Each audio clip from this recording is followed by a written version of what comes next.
Welcome back to Passive Income Pilots, everyone. Tait Duryea here with Ryan Gibson on another week of financial education for pilots. What's happening, man? Oh, not much. This week, we're excited to bring on somebody that works for and is the chief economist for Airlines for America. And this guy, he understands very well all the little things that are happening in aviation, and we're gonna talk about that. But first, I wanted to talk. You're probably listening to this. You're like, who is Airlines for America, and what do they do? And if you're a passenger, you should appreciate them. If you're a pilot, you should have some appreciation for them. They represent and lobby for the airlines based in the United States. So they're actually a Washington, D.C. based association that looks out for the best interest of our U.S. based carriers. And there's a lot of alignment there for passengers and for Yeah. pilots that is probably largely unappreciated because there's so much work that goes on in the background and making sure that we're lobbying for more air traffic controllers, that we're lobbying to have more favorable regulations for U.S. airlines, how to negotiate through the COVID relief bills that we had. The Airlines for America is in the background doing all this tirelessly working on our behalf as an aviation community and as a traveling public. And we're just excited to hear John give a perspective on where we are in the industry, what's going on with air traffic control, what's going on with the airlines, what new things are happening, what's really driving revenue at the airlines. Yeah, and this is cool because we hear so much as airline pilots from the unions. This is really hearing it from the airline's perspective. And it's a symbiotic relationship. When you're in contract negotiations, it can be, butting heads, but it's a symbiotic relationship. The airlines have to be in a good financial position to pay pilots great wages. And so A4A does incredible work on that front. John Heimlich, we are super honored to have him on the show today. He's the chief economist and vice president for A4A, which he joined in 2001. He's responsible for matters pertaining to economics, energy, frequently engages with members of the media there. Prior to A4A, Heimlich spent 5 years at United Airlines in financial planning, financial analysis, and international and regulatory affairs. So very, very well versed in the aviation industry. So let's get straight to the episode.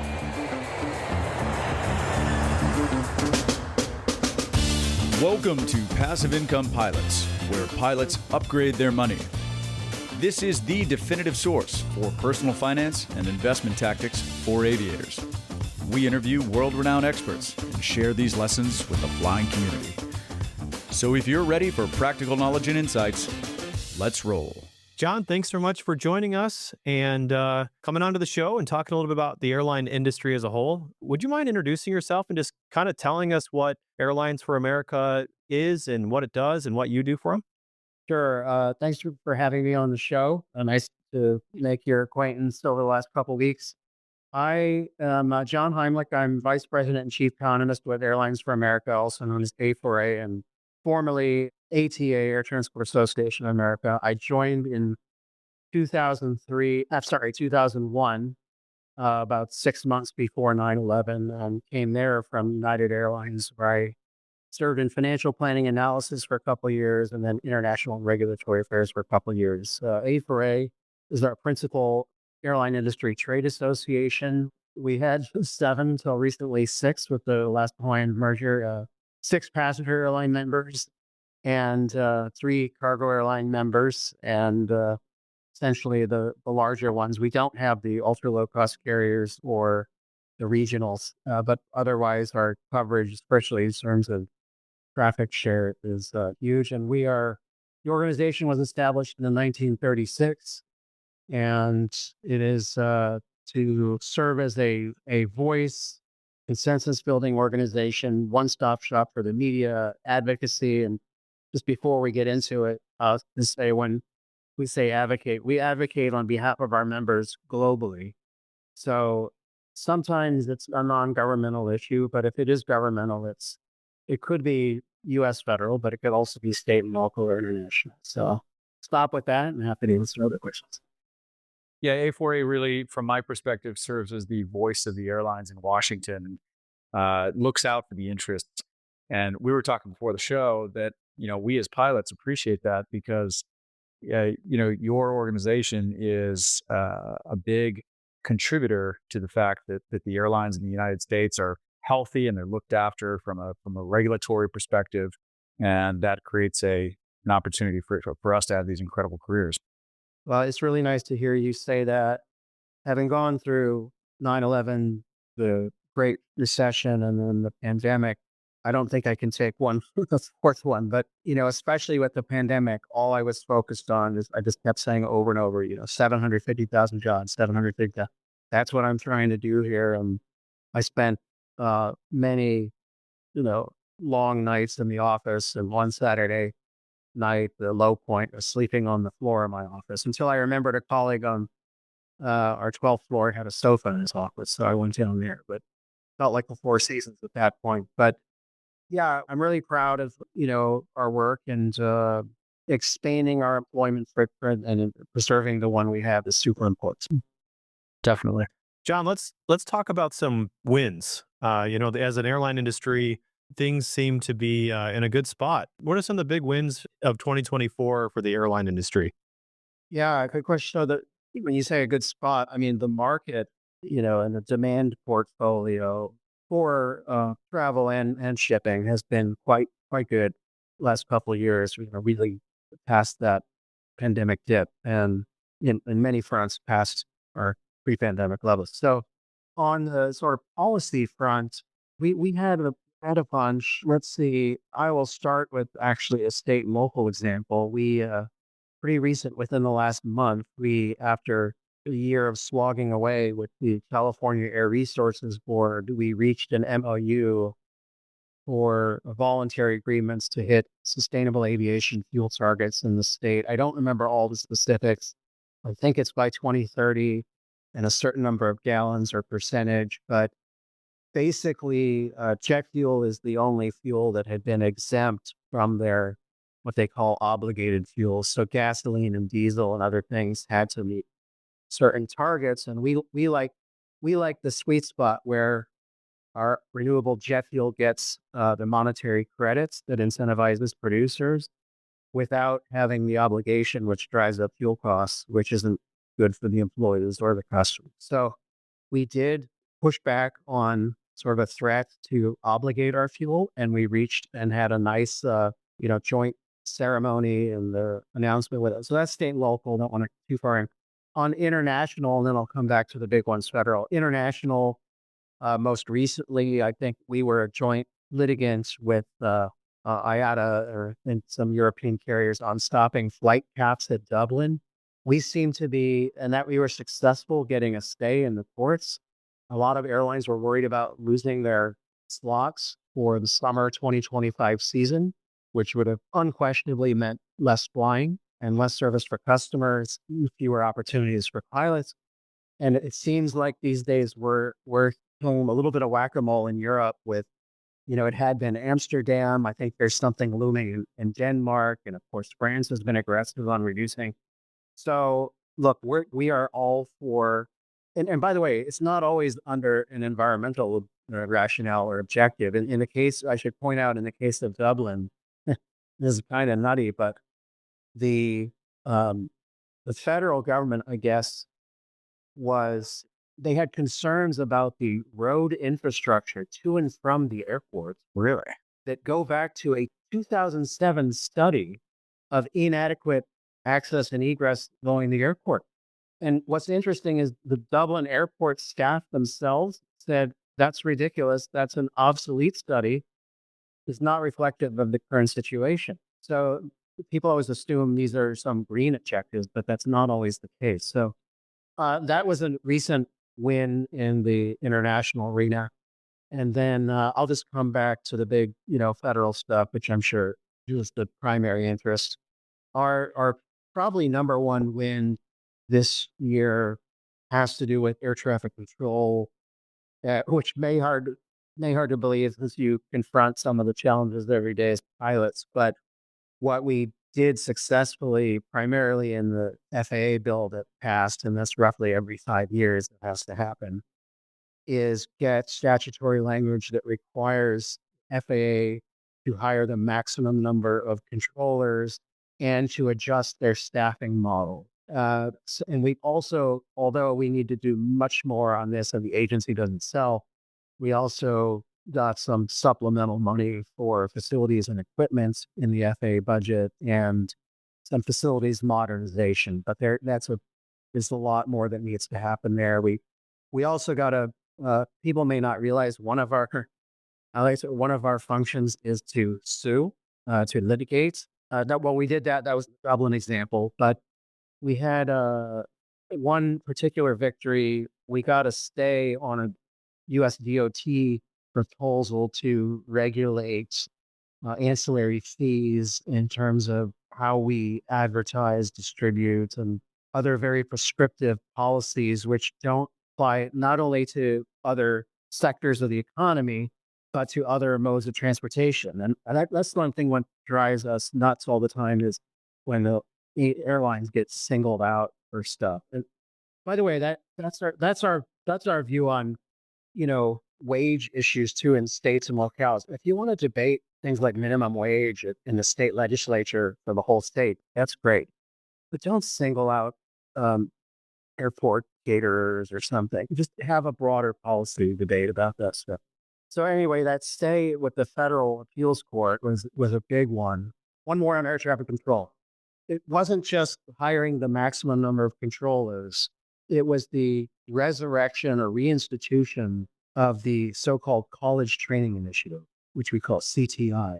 And because in order for FAA to hit their targets of the maximum hiring, they have a bottleneck at the academy in Oklahoma City. There's a finite number of classrooms, instructors, there are lots of issues.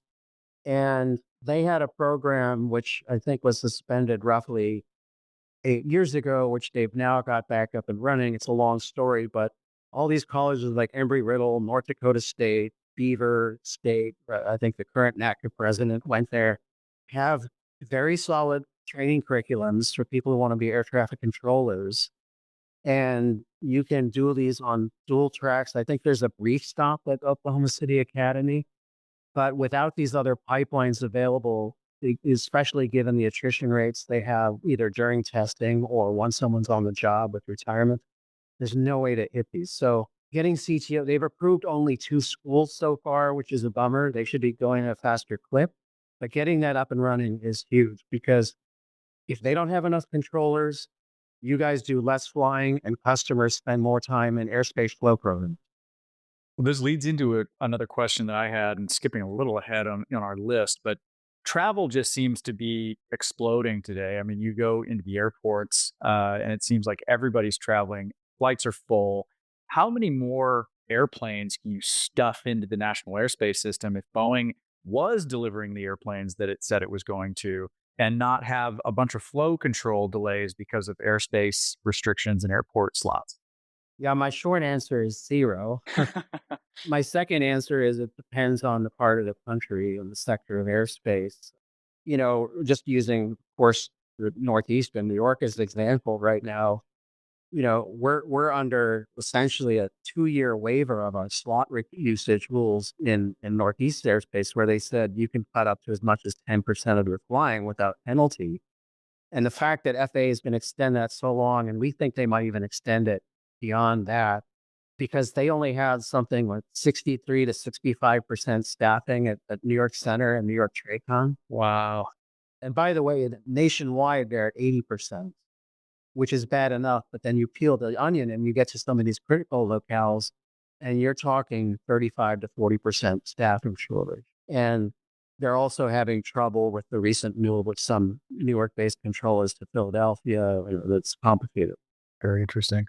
Oh, and people should remember, by the way, on this call, it's not just airline flights, and it's not even just U.S. airline flights. We've got foreign carriers, we've got overflights, transit flights, and we've got the general aviation community.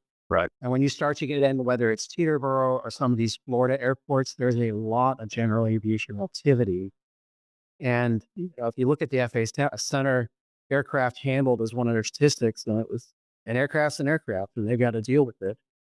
Just coming back to your point about the aircraft delivery delays and tying that in, I think a lot of those would go to replacements before growth, just depending on the part of the country, if they were coming at the rate you. Understood. But it is an issue. There's no question that Oh, by the way, just what, 2 or 3 days ago, FAA in their, Thanksgiving, interviews or whatever, they said that there will be like an extra amount of airspace flow programs implemented during the Thanksgiving peak travel season. So that they've been very upfront about it, finally. They weren't a year and a half ago, but they've gotten there. And Before we move on, can I just ask another question on on that thread, which is what is the interplay? Because you hear that airlines want to hire, but they're not hiring because of aircraft delivery delays. You're saying that a lot of these aircraft would be going to replacements anyway. What is the interplay between aircraft deliveries? And I know you're not an expert on pilot hiring per se, but aircraft deliveries and growth plans and air traffic control constraints, how does this play out over the next 12 months as Boeing potentially gets its act together and starts delivering more planes? that's a great question. So, look, to be fair, there are a lot of growth opportunities, especially I think in the international arena. Uh, the 787s, and of course, there's plenty of Airbus equipment that's some of it's their own production rate issues, but a lot of it's their supply chain and it's the Pratt and Whitney issues that have put airplanes for JetBlue and Spirit and others on the ground. And some of the 220s that Delta uses. So it's not just a Boeing issue and it's not just an airframer, but there are plenty of growth opportunities and there are longer range opportunities. So the planes might not all be going to the Northeast, and I shouldn't imply that they're overwhelmingly for replacement. It's just you have to balance the congestion issue with that. So I think you're right that you know there's no question there's a correlation between the delivery slowdown and the pauses that pilot highly referred about. I think some resumptions are occurring too. I'll just add that for just to give you a feel for the delays, I don't have a 2025 estimate. That's one thing on my research list to work up is to go back and look at it, a year ago, whatever I was expecting in 2025. We just haven't done that work. But for 2024, if you look at 11 or so largest US passenger carriers, I think we're down about 46% in terms of actual deliveries this year versus what their contractually Wow. obligated fleet plans were. It's a Oof. huge cut. It's something like it was supposed to be 528 and we're getting like That's amazing.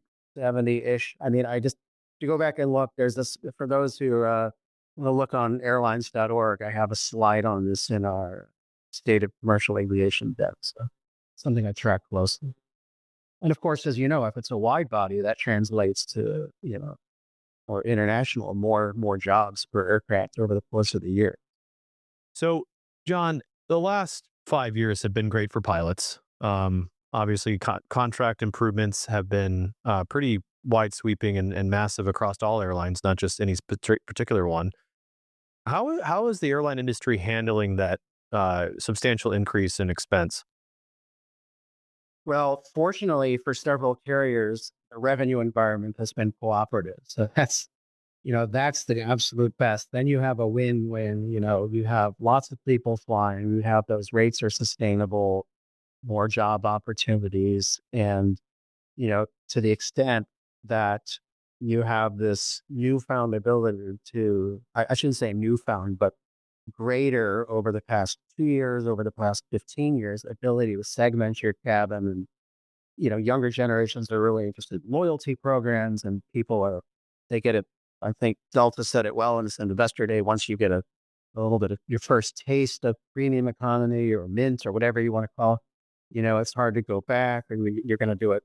Maybe we'll do it twice a year. Maybe we'll do it 4 times a year. And as your wealth improves, it's more like your standard. So those things have been, I think, a fundamental shift and critical to supporting the types of contracts we've seen signed. What else am I? And of course, some of the long haul international flying. And now, for the most part, since most U.S. airlines are so highly leveraged to U.S. point of sale, generally speaking, the strong U.S. dollar has been another Right. really important factor. It's not maybe not as been sorry, Tate, for the Japanese guests on Hawaiian Airlines inbound. That's been a Oh challenge. yeah. a challenge, but elsewhere. But the answer, Ryan, varies widely by airline and business model, as you know, as we all read in the press right now. Some are struggling and unable to pass those higher costs along. And I think there's no question that, some airlines benefited from the tight supply of pilots because some of their competition really couldn't handle it. And they were really struggling not only to recruit, but to retain if people had better, earnings potential elsewhere. Yeah. I think that's a big factor shaping the industry right now. And it's not limited to pilots. Would it be fair to say that the increase in pilot pay as an industry has sort of been in lockstep with the growing top line revenue that the airlines have had through these loyalty programs and sort of commensurate with the airlines getting more demand and travel and more PRASM, so to speak? My answer is that it feels that way, but I confess I haven't looked at it hard enough and to give you a defensible analytic answer. But it feels that way. I mean, fortunately, we haven't seen an economic recession, and but then I think about, look, the other factor here is I answered your question in terms of revenue. The other thing is, what about the non-labor costs, right? And that's where Right. I think it gets a little tougher because we don't have as many levers on the non-employee costs as we did. Even just, it's great to see all these airports doing all these projects and a lot of capital improvements, and that's all great, except to the extent that it all gets passed along to the tenants at some point, and they are paying more themselves for labor and materials. So a project they budgeted for 20 million, a few years ago, getting implemented now might be 30 million. Of course, sometimes these aren't millions, they're billions we're talking about. So that's a little trickier. And I think, let me answer this wider thing. If we come back to labor, we all like the high rates. It's just got to be offset by, to an extent, by productivity, right? So, and why the pandemic was so tough is that you had this juniority phenomenon where a lot of people with many years left the force. This is happening in air traffic Right. control side too, of course. And let's not forget about pilots. Talk about maintenance is a good example. So let's say you have sort of 18 years median experience with your aviation maintenance technicians, and then a lot of people retire during the pandemic, or God forbid, they perish and or go to another industry, or taking care of a sick family member. Well, now your median, experience for a mechanic might be, 8 years or 9 years. I don't know if it was that dramatic, but what does this mean? Well, you have to a 30-year mechanic's seen everything. A 2-year mechanic's has seen a couple different types of repairs.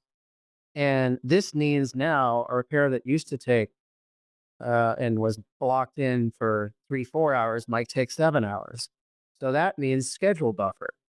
And when you have schedule buffer, uh, and the airlines, really had to learn this quickly because customers were getting delayed and all this. And you had to adjust your staffing model. And it's like, well, we have all these great pilots, but we're we're not getting as many flying hours out of them, productive flying hours as we'd like to. So stuff happening on the mechanic side is affecting, your overall pilot costs, not because of your rates, but because we needed more of them to keep the schedule, or because we had to sacrifice revenue, in order to maintain schedule integrity. So Right. sorry for a long answer, but I just think it's all really interconnected. And the point is, as we get Right. farther out of the pandemic, I think airlines are focused on recapturing some of those former efficiencies, automating, tasks, better investment in systems. We've seen that on crew scheduling side, making these things, now that they have a little more cash,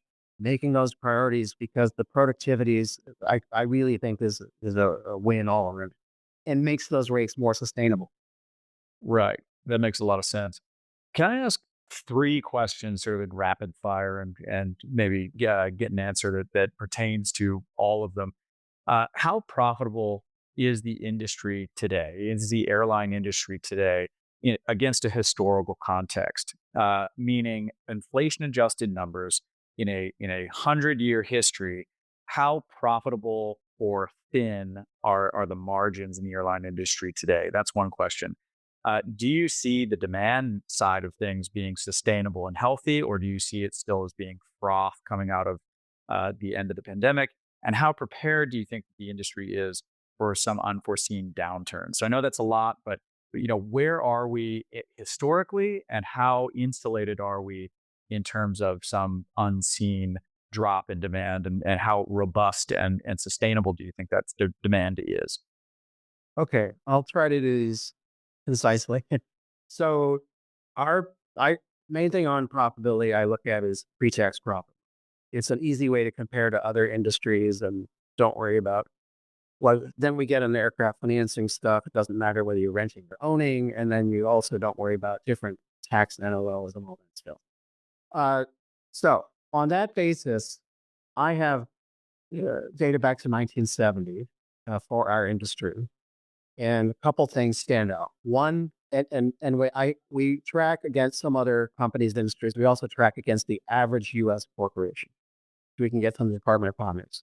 There's not been a single year in that whole period back to 1970 where we hit the U.S. average profitability.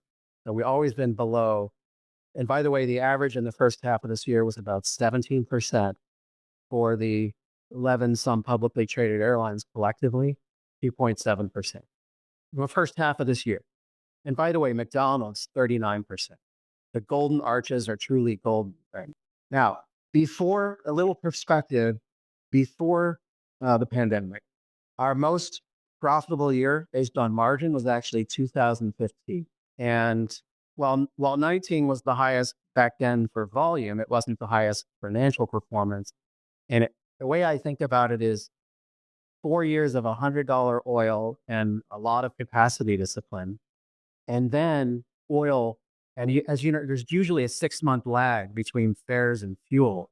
So we had that period, thanks to capacity discipline, where yields were pretty nice.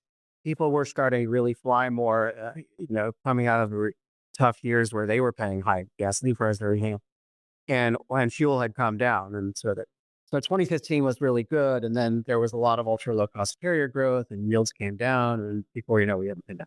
So that was our high bar. Finishing up here to your question, I've never seen this kind of differentiation across airlines. So bottom line, how are we doing? You ask 3 carriers, you'll get a very answer. Then you ask 3 other carriers. Let's just put it that way. And I think we all know who we're talking about. So this kind of margin differentiation, I've never seen anything like it. And it's really hard to say how is the airline industry broadly doing now without, Right. peeling the onion and really looking at different segments of it. It's just not, they're not all marching in one step right now. So I hope I hit everything and kind of connected them. Yeah, no, that's interesting. It's funny that that kind of mirrors the sentiment of the American public right now. How's the economy? It depends on who you ask. Some people think it's booming, and some people think it's terrible. It's funny that the airline industry is mirroring that exact same sentiment. Yeah, I mean, maybe I'll just say kind of try to be a little bit comedic here, but some of them can afford great pilots now, and others must. I mean, if you think about inflation, Right. that's the way to think about it in terms of consumer growth. I think that that's a great look at it. Kind of to Tate's question.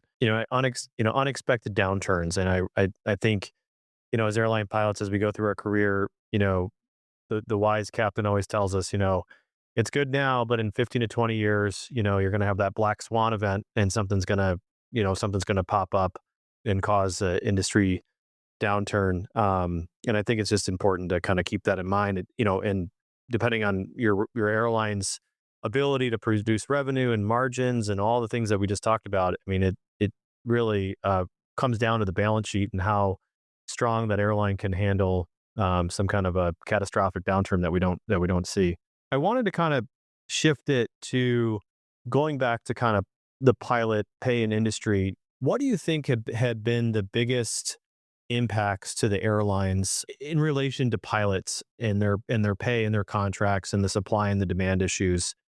Where do you think the top 1 or 2 challenges have been in their ability to attract and retain or stomach some of the new contracts that have come in? And you mean in general, not not like during the pandemic or related to the pandemic necessarily. Yeah, exactly. Just kind of in general. Yep. Well, look, a huge factor in this pursuit of the pandemic was like sort of the dwindling of the military pipeline, right? I mean, the U.S. Armed Forces had similar issues and were working harder. Well, the one they were flying more missions, like that, and there was some burnout, and they also, to their credit, I think improved some of the compensation and whatnot to do a better job retaining their flying workforce. And in turn, that made it a little harder for the airlines to steal those folks away. And so, and some of it is just demographic, all that. So, and also, I'm sure that your comment about the wise captain and the black swan events. I mean, depending on, and you guys have probably experienced this, depending on where you were in those early 2000s, right? And you saw, geez, this doesn't look like such an attractive career. And you miss those opportunities to recruit the people who are going to be your senior folks in 10, 15 years, depending on where you are in the economy. Like I'm sure during the heart of the pandemic, even if the academies were open, by the way, to train these people, which is a separate issue, that was an issue with truckers. But look, I really think the future is great. I think the key, is coming back to this is what airlines are doing, which is diversifying the recruiting pool and getting people earlier in their lives, junior high, right? So, probably didn't happen when you guys, people were coming to your schools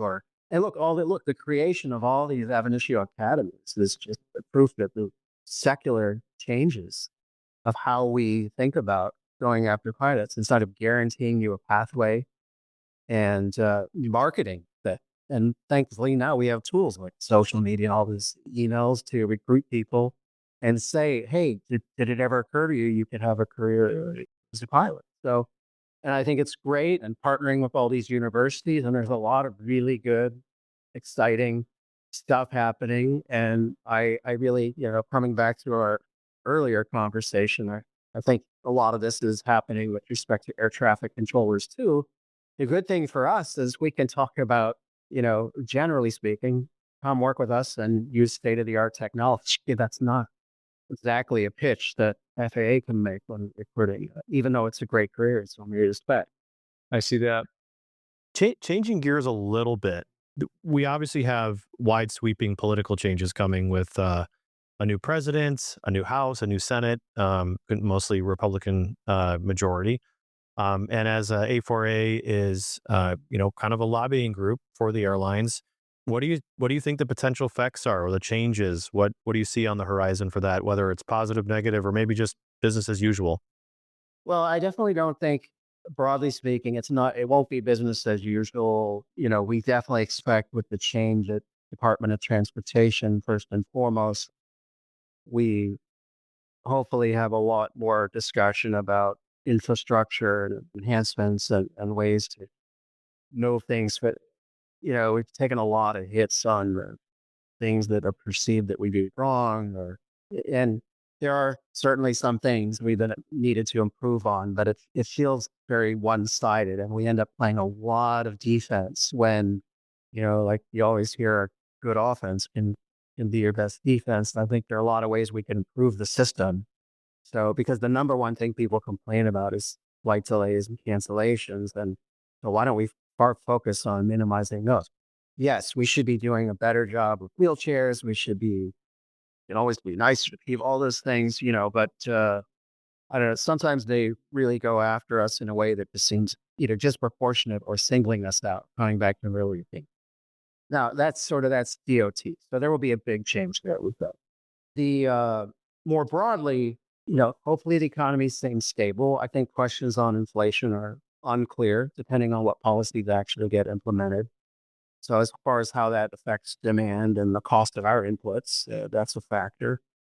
The one big thing I would say is cautionary is the traditional lines between the parties aren't what they were 20, 30 years ago. And there's been an infusion of populism that has influenced both parties.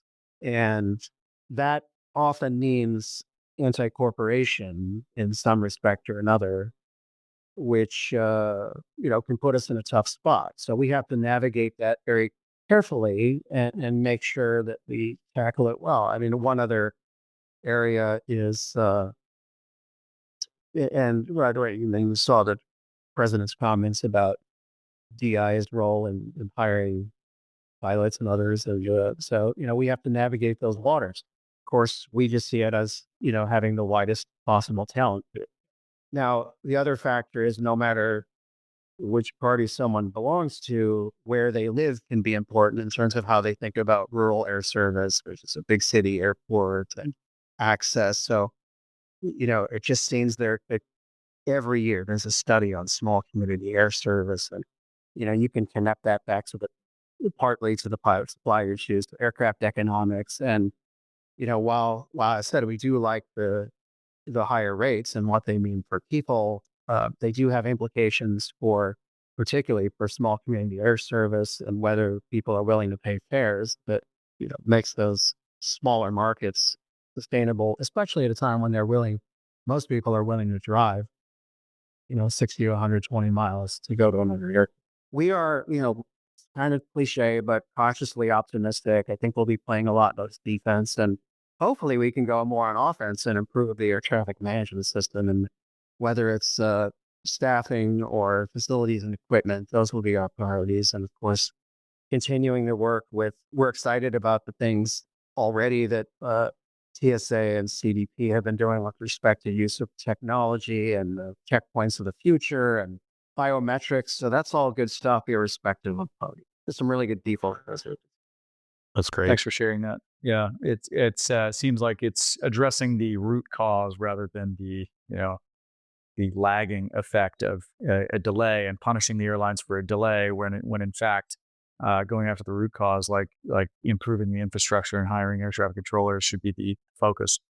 Certainly preaching to the choir here. Just one last thing we didn't mention on is the environmental sustainability, which there'll be a big change in the administration and some of Congress on that. But so we do have a lot of outreach at the federal level and the state and local level with respect to our desire to continue to adopt more sustainable aviation fuel over time.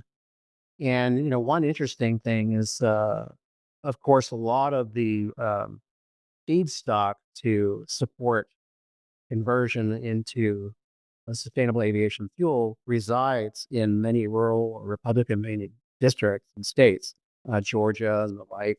And so that's an opportunity we have, and we have a staff coalition that it includes Senator Moran from Kansas and others. And we are a little concerned about, we'd really like to get the federal tax credit that helps staff extended. And that's going to be a very big lift with this new Congress and president. But that's, as in our industry, one, we're global and we deal with countries and cultures, generations all over. And we have to play the long game here. We have goals for 2050, not for 4 years from now till the next election. These are long-term goals. We Yeah. don't want to be 2049 and say, what do we even do? Right. Well, this has been fantastic, John. We want to be respectful of your time.